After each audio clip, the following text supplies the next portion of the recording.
The AAT hears the majority of tax disputes, yet many practitioners are less familiar with the rules governing appeals to the tribunal than they are with appeals to the federal court.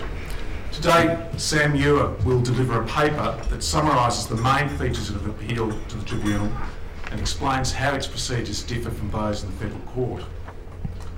Sam has been at the Victorian Bar for 4 years and he specialises in judicial review and merits review proceedings in the federal court and in the AAT. He has acted for the Australian Taxation Office in objection review proceedings in the AAT. Our panel members this morning are, first of all, Stephen Sharpley. Stephen has been at the Victorian Bar now for 15 years and his main area of practice is taxation litigation. He's appeared in many complex taxation disputes at the AAT, federal court and the full federal court level. Next on the panel is Dr. Julianne Jaques. Julianne is a commercial barrister specialising in tax law. Her practice is a mix of appearance and advice work covering all aspects of taxation. And immediately to my right is Melanie Baker. Melanie also specialises in tax law. Before coming to the bar, she practiced as a solicitor in the tax group of Allens, Arthur Robinson, for 8 years. Melanie also worked in the past for the Australian Taxation Office in Canberra for 2 years, during which time she was the secretary of the ATO's GST rulings panel, as it was then known. So a lot of experience on the panel, and I'd urge you to make the most of it, the opportunity when the panel session begins. But I'd now ask Sam to deliver his paper. Thank you, Michael. The Administrative Appeals Tribunal is a creature of statute. It doesn't have any inherent jurisdiction. So its jurisdiction comes, like the jurisdiction of VCAT, from the enabling enactments that confer jurisdiction upon it. And the relevant enabling enactment in this case is, of course, the Taxation Administration Act, Part 4C. As we all know, a Part 4C review in the tribunal is a de novo hearing, and this means that the tribunal stands in the shoes of the Commissioner and remakes the decision based on the evidence before it. Now, of course, the tribunal can look at new evidence, that is evidence not considered by the objection officer or the audit officer, and the tribunal isn't concerned with errors that may have been made in the assessment or the objection, but rather taking a fresh look at the merits of the case. Now, the tribunal isn't formally bound by the rules of evidence, but as we know, it ordinarily has regard to the rules of evidence in conducting proceedings as a way of securing the integrity of its decision-making. As Julianne mentioned last week, the rules of evidence have a clear basis in good sense and fairness, and they therefore get used in the tribunal. In Part 4C matters, the taxpayer has the burden of proof. And the burden is to show that the assessment is excessive, or in the case of a decision that's reviewable in the tribunal that isn't an assessment, that the decision shouldn't have been made or should have been made differently. And this means that in respect of assessments, the taxpayer, as I said, doesn't succeed merely by showing that there was some error affecting the Commissioner's assessment. They must show what the amount of their liability to tax should be. In the tribunal, the taxpayer is limited to the grounds stated in the objection, but as was discussed in last week's session, in practice it's difficult for the Commissioner to object to a motion to add a new ground by a taxpayer. Difficult, I mean, for the Commissioner to show prejudice by reason that a ground is to be added. And last week, just to recap briefly, Stephen Sharpley identified 3 areas where the Commissioner can resist, or may be inclined to resist a motion to add new grounds. They were if the ground was without any prospect of success. Second, if the proposed new ground would involve the need to adduce evidence that is ancient history, if you like, stale, or that involves witnesses who are unavailable. And third, if the proposed new ground were that the wrong entity has been assessed at taxation, but that entity, the Commissioner is out of time to amend an assessment of that entity. By Section 43 of the AAT Act, the Tribunal is entitled or authorised to exercise all of the powers and discretions that were conferred by legislation on the original decision maker, and that includes the Commissioner. And the important fact of this is that the Tribunal is entitled to exercise discretions and to form states of satisfaction that were for the Commissioner to exercise or form when making the decision under review. And this is a slightly different position from that which obtains in tax appeals in the Federal Court, where in order for the Federal Court to substitute its own opinion or state of satisfaction for that of the Commissioner, the Federal Court must first be satisfied that one of the errors mentioned in the Avon Downs case has occurred in the original decision.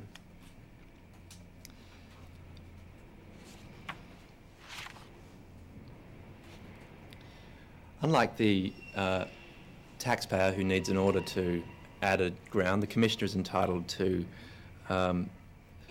seek to uphold the assessment by raising contentions that weren't raised at the audit or the objection stage. There are two qualifications. The first is two related qualifications. The first is that the Commissioner can't do that if well, the Commissioner is subject to the requirements of procedural fairness in doing so. An 11th hour decision to rely on a new basis after the close of evidence, for example, may not be allowed. And the second qualification is that, connected to what I've just said about the Tribunal's power to re-exercise discretions and form states of satisfaction, if the taxpayer has made the election to go to the Federal Court and would thereby be precluded from would thereby have been precluded from asking the Federal Court to re-exercise a discretion or form a state of satisfaction by the Avon Downs principle, the Court may refuse leave to the Commissioner to rely on a ground that depends upon one of those formations of states of satisfaction or exercises of discretion, because that election, in a sense, has already been made and can't be reversed.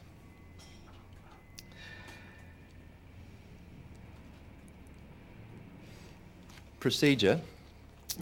The Tribunal is authorised under legislation to determine its own procedure at its discretion, but it generally follows a standard formula in tax review cases. The taxpayer has 60 days from the date that he or she is served with the notice of the objection decision to make application to the Tribunal for review, and the form is accessible on the Tribunal's website. The Tribunal has the power to extend that 60-day period, in contrast to the Federal Court, which doesn't have an equivalent power to extend time. Within 28 days of the application, the Commissioner must file with the Tribunal a statement of reasons and a bundle of documents which are known to all as the T documents, or sometimes referred to as the Section 37 documents, which is a reference to a section of the AAT Act. The T documents in in a Part 4C proceeding must include the notice of decision, the reasons for the decision, that is the first instance decision, the assessment, and the objection and the notice of objection decision, as well as the reasons on the objection. And the documents that the Commissioner is to lodge must be the documents that the Commissioner considers necessary to the review of the objection decision. Additionally, the Tribunal is entitled to require a party to produce a document or a list of documents and has the power to do that either by notice or orally at a conference, including at a conciliation. So a matter for the panel to discuss may be whether a formal request is required to tender the T documents and whether the taxpayer has any right to object to the T documents going into evidence.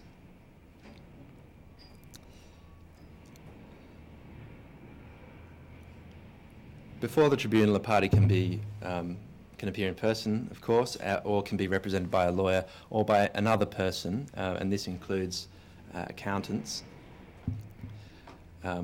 Another discussion point for the panel may be whether there are lessons of experience for taxpayers in being represented by accountants before the Tribunal. As a matter of ordinary procedure, a first conference is usually scheduled by the Tribunal within about 8 weeks of the institution of the review proceeding.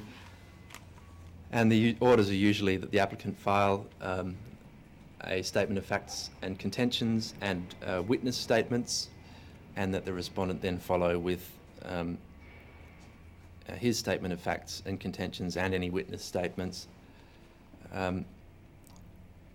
As a matter of practice, it's common for the Commissioner not to file evidence or not to rely on evidence.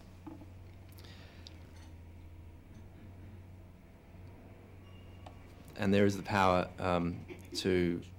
there is the opportunity for either party to make a request for a directions hearing at any time in writing if the need arises. Ordinarily, a conciliation or other form of ADR is usually considered and frequently ordered, and a matter that the panel might wish to consider is the approaches to settlement that might be fruitful when dealing with the Commissioner, and the Commissioner's power to compromise or settle proceedings. Ordinarily, the Tribunal orders the parties give hearing certificates indicating availability for hearing and an indication of the likely time that the hearing will take up. And finally, on matters of procedure, the Tribunal must conduct hearings in private if requested by a party, and that means that not only is the hearing room closed, but the Tribunal's reasons, when published, need to be framed so that it's unlikely that the applicant's identity will be revealed. And as discussed last week, confidentiality disappears if the applicant decides to go on appeal, or the respondent decides to go on appeal to the Federal Court from the Tribunal. There is a small taxation claims tribunal that is concerned with claims or disputes rather over an amount of taxation less than $5,000, and there's a modified procedure that applies to that, which can be found on the AAT's website. As I said, in relation to evidence, it's commonplace for the Commissioner not to lead evidence, and although the Tribunal, the T documents do very often go in their entirety before the Tribunal, And there's a question which might be addressed as to the evidentiary status that those tribunal documents have. There are also questions that might be addressed by the panel as to the implications of the Commissioner leading no evidence for the conduct of the taxpayer's case. That is, whether the taxpayer can, by leading evidence, shift the burden to the Commissioner and require, in a way that would require the Commissioner to lead evidence. And a peculiar situation arises in tax cases where it's the taxpayer alone who is in a position to give evidence about purpose. The taxpayer's evidence will be, if the taxpayer is an individual, will be relevant, and in a sense that taxpayer's evidence will be the best evidence in that they're best placed to know their own purpose. But there is authority for that evidence being treated with some caution on the basis that the taxpayer is obviously self-interested. And so a question that the panel may wish to discuss is how comprehensive evidence in support of a review application needs to be, and specifically whether corroborating evidence is required, if you like, and the types of evidence from which a tribunal might infer purpose other than the taxpayer's own viva voce evidence.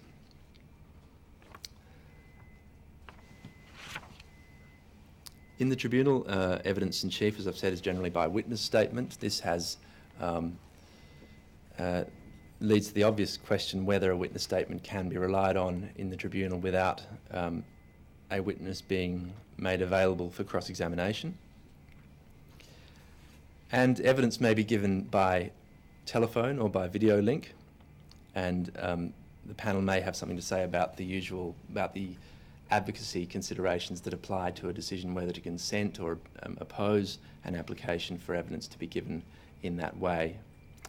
And the tribunal also has the power to issue summonses for the attendance of persons or for the production of documents or other things to it. This summons power is frequently used by the Commissioner instead of using the Commissioner's so-called access powers when there's a proceeding for review in the tribunal on foot. And there is a question for the panel whether the Commissioner is in fact precluded from using those access powers when a proceeding before the tribunal is on foot. As we know, the institution of a Part 4C proceeding doesn't prevent the Commissioner from recovering tax, and the Commissioner may do so as if no review were on foot. The tribunal is a no costs jurisdiction, and the tribunal, rather than making orders the way a court would, is required to make a decision in writing, and that's a decision which may set aside the decision under review, vary it, substitute another decision, or remit the decision under review for further consideration. In my experience, the last option hasn't been exercised in any Part 4C case in which I've been involved, and there may be other experiences on the panel. At the end of 28 days, the tribunal's decision becomes final, and at the end of 60 days, the Commissioner must have implemented the decision. Appeals from the tribunal are available under Section 44 of the Administrative Appeals Tribunal Act, and they are appeals of a special variety, that is, appeals on a question of law. Now that's an appeal in the nature of, that's been described as being in the nature of judicial review, although in reality it is a little different. As with a judicial review proceeding, the Federal Court in a Section 44 appeal from the AAT sits in its original and not its apparent appellate jurisdiction. And the composition of the Federal Court on a Section 44 appeal from the AAT depends upon the way the tribunal was constituted below. So that if the tribunal appealed from was constituted by a judge or by members including a judge, then the appeal is to the full Federal Court, and thereafter on to the High Court, despite the fact that the full Federal Court in such an appeal would be acting again in original jurisdiction rather than appellate jurisdiction. If the AAT was constituted by a member that wasn't a judge or a presidential member, then appeal is to a single judge of the Federal Court. But if the AAT was constituted by a presidential member, then it could go either way. A request can be made that an appeal be heard before a full bench of the Federal Court, and in those circumstances where the Chief Justice of the Federal Court, after consulting with the President of the AAT, considers it appropriate, a full court can be convened to hear that appeal.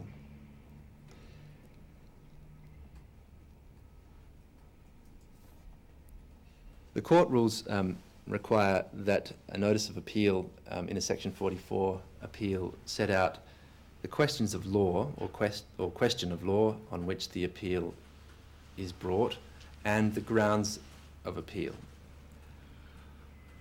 The implication is that unlike an ordinary judicial review proceeding where the error is inherent in the grounds expressed in the notice of appeal, in a Section 44 appeal, those matters need to be separated out quite carefully. So a question of law needs to be expressed, and it's helpful, if not a requirement, to express the questions of law as questions in the notice of appeal. And questions of law would include things like the tribunal addressed itself to the wrong legal test, the tribunal acted without jurisdiction, the tribunal formed a finding of fact on the basis of no evidence, but not that the tribunal found or made a conclusion of fact on the basis of insufficient evidence, the sufficiency of evidence being a question of fact rather than a question of law. And the other judicial review grounds with which we're familiar, such as taking into account an irrelevant consideration or failing to take into account an a relevant consideration, are also can also form the basis of questions of law. What cannot be a question of law, but which is seen surprisingly often, are questions like whether the tribunal erred in finding that, insert finding of fact here.